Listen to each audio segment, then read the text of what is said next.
and welcome to your local podcast.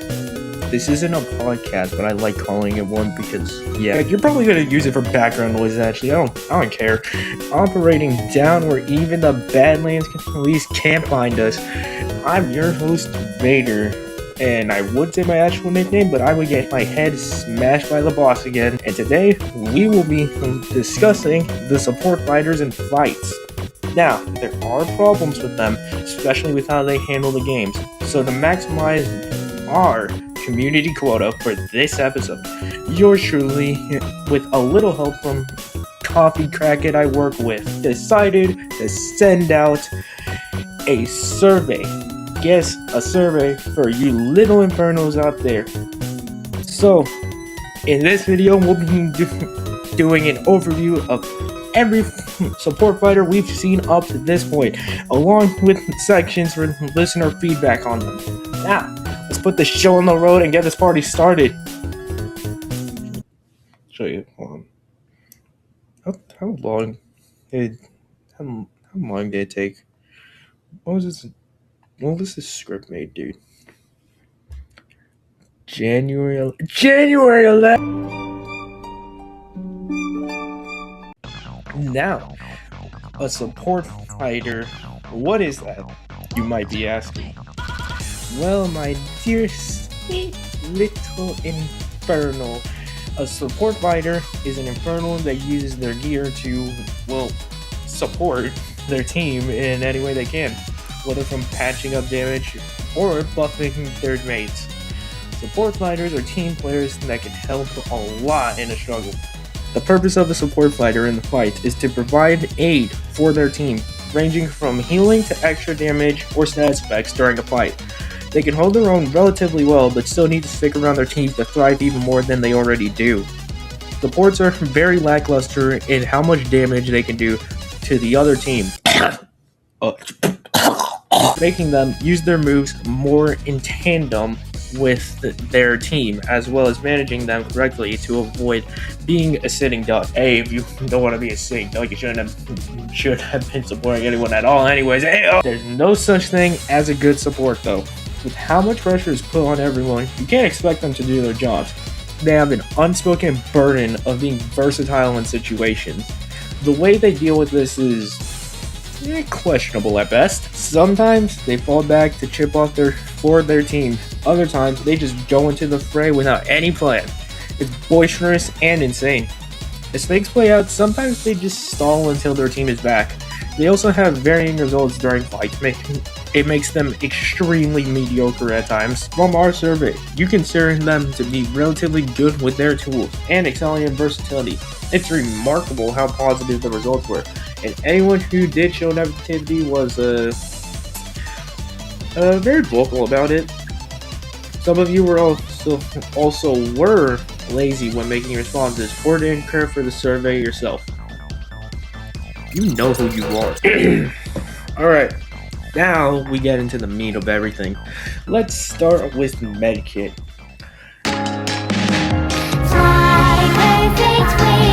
This was the first support ever in the fight, and it shows because he got reworked and downgraded, but we'll get to that later.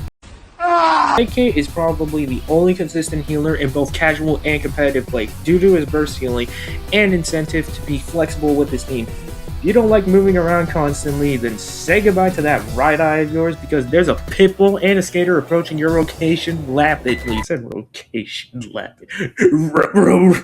Medkit. Medkit has a simple game design, to be honest. All your abilities heal and damage. Your primary can headshot and heal. Big ol' button heals a lot and revives. What makes him complicated is managing everything.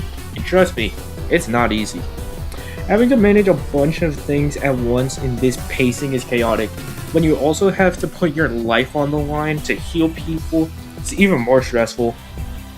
And when it comes to your opinion on his game design, it was relatively positive actually. Solid 8 out of 10.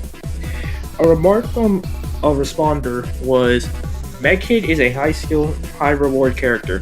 Everything about Medkit does come with risk, and as his lackluster ability to heal himself without headshots can be a challenge for new players.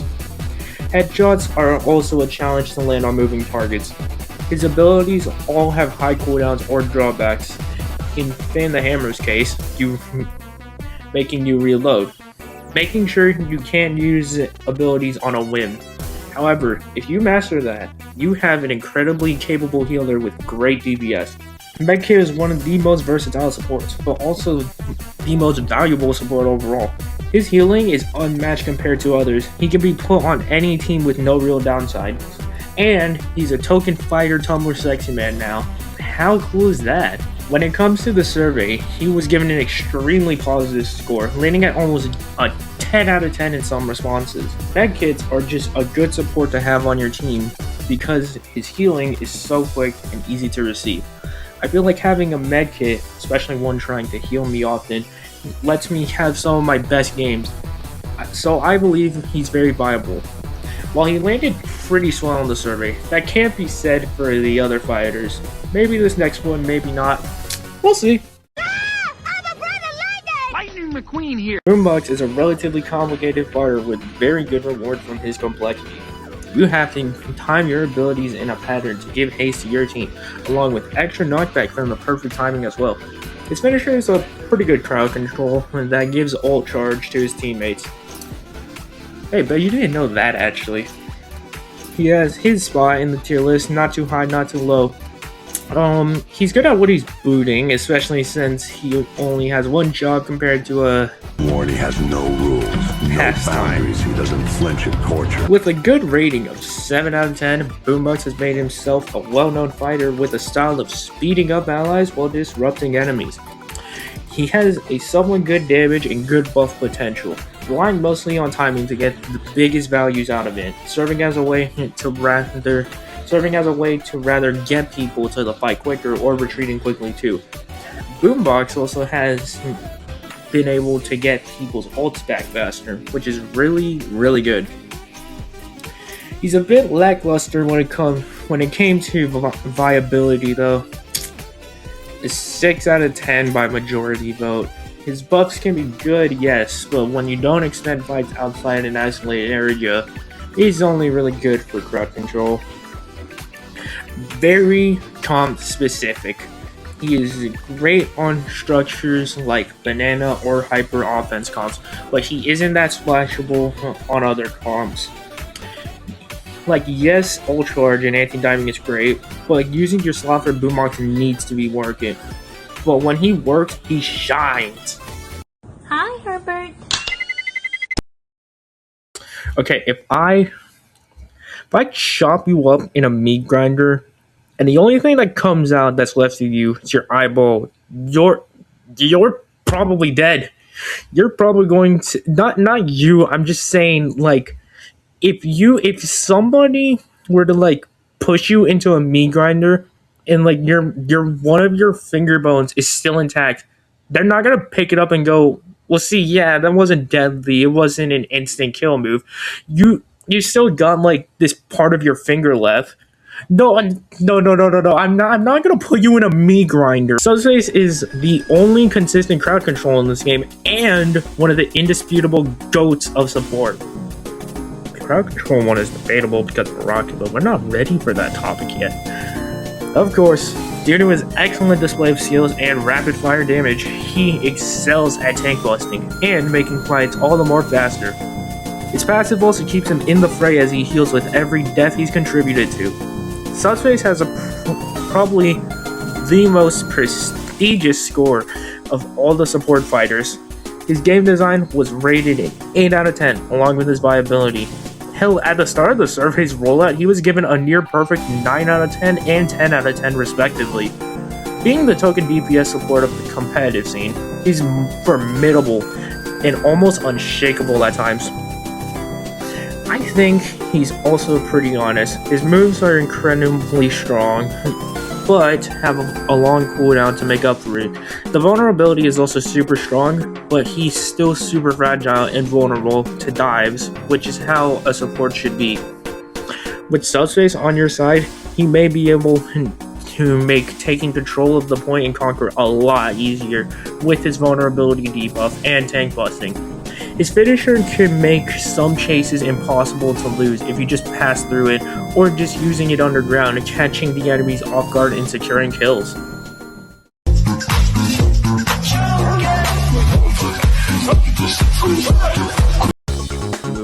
Where do I even start with Vine Steph? Okay, she's notoriously known as being probably the worst support in the game, having an extreme incentive to snowball in her gameplay loop. The problem is that the way she was designed kind of counteracts this idea. She's fun, sure, you can win with her in opens, yeah, but a good chunk of the time you're just going to get hard targeted and unable to heal your team. On top of that, she has really slow healing and the lowest DPS in the game, each of her petals doing 1 damage. The only thing she has going for her is that she can use her second ability to ground people and do burst healing, but she's still very team reliant, and also is outmatched by everyone else on the roster.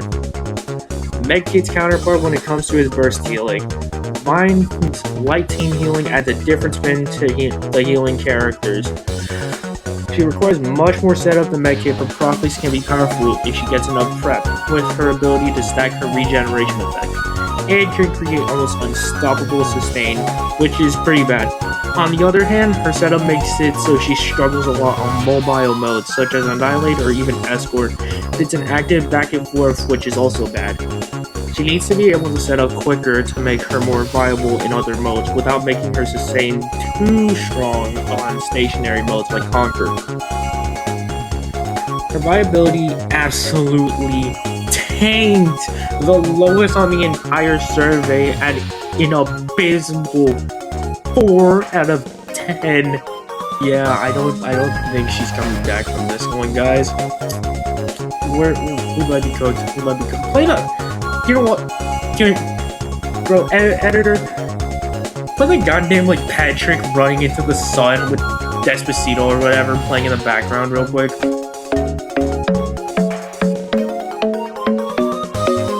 Okay, thank you. Anyways, where was I? She's good at open servers and open servers only. Competitive, she used to be good, but the amount of changes she got made her super inferior to Medkit in all ways. Vine's big issue is consistency and constant competition. I almost said constipation. Coil and Medkit are big in competition for a healer or just general support spot, as they have more instant healing, consistent heals, and can offer their own unique advantages. As Medkit has decent damage and insta heals, while Coil has damage and more unique quirks that make him a worthwhile pick if someone can take advantage of it.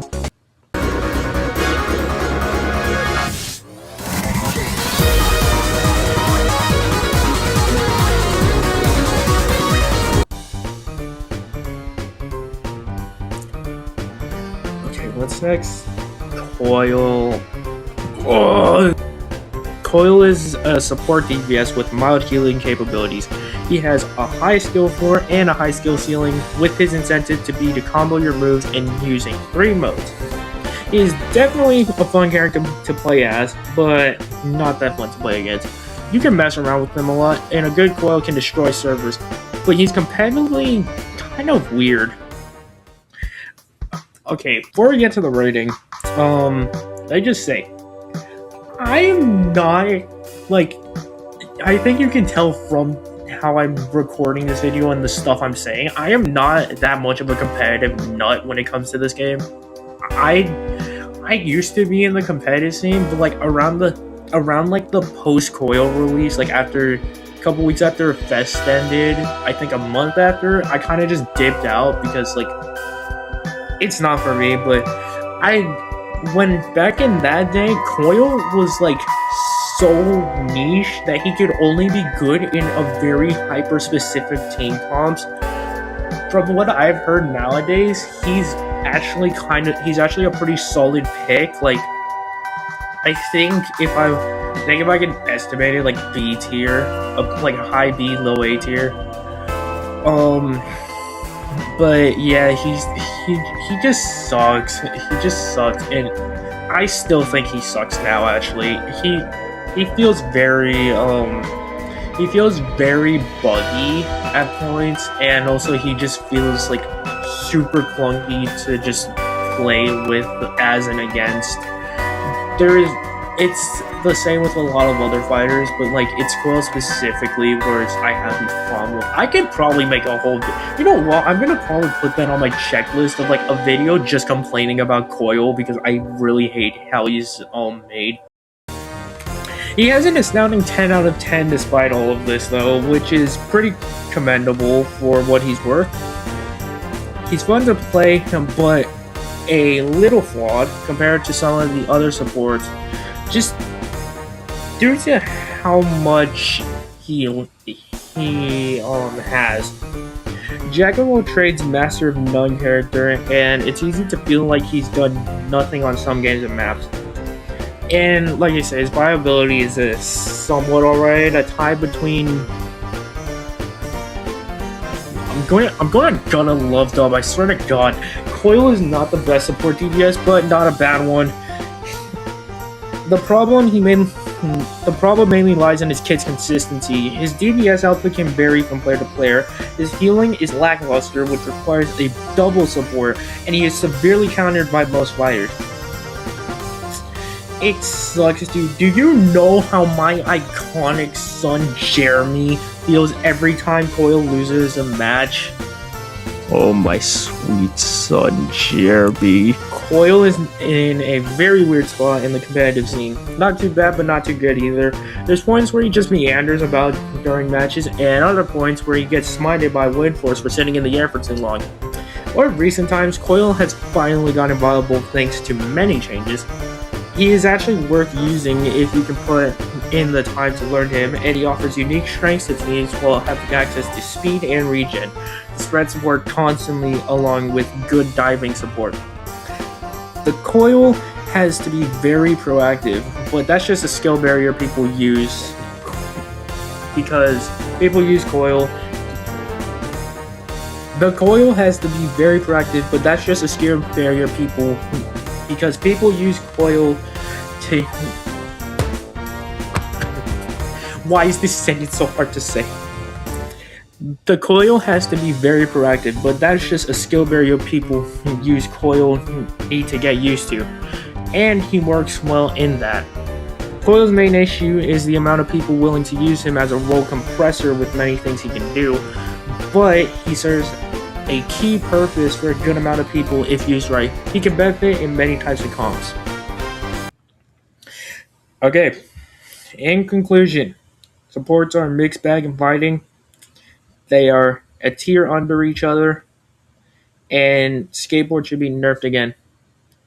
Oh yeah, also, Aiden! Rework Telemon to have faster rollouts, and my life is yours. Off to hang myself.